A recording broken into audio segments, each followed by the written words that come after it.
Morning mga katakam, it's Monday.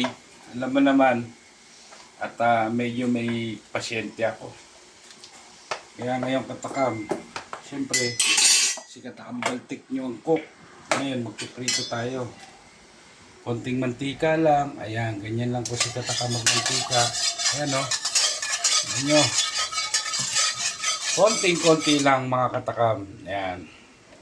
Para siya uminit lang. Antayin lang natin uminit. Bali ito ang ginawa ko mga katakam. Ayan o. Ayan ang mino ko. Tsaka to ang dalawang paborito kong puset.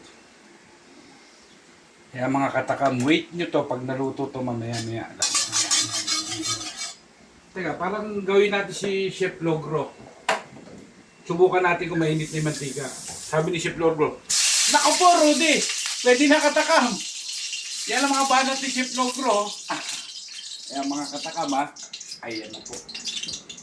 Sasalang na si katakam. Kaya wait nyo ako mamaya mga katakam. Ayan ang menu ko for today. Ayan. May baldado akong inaalagaan ngayon katakam. Kaya hindi pwedeng kumilos. Ngayon si katakam baltik.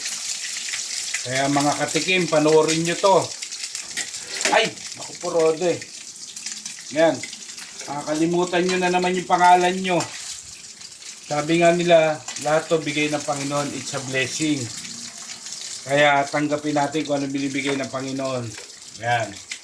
Kaya mga katakam, God bless po sa atin ngayong umaga. Kaya tatapusin ko na yung video ko kasi ito na lang ipiprito ko. Saglit lang to at kakain na po kami para sa pasyente ko. Good morning, good morning.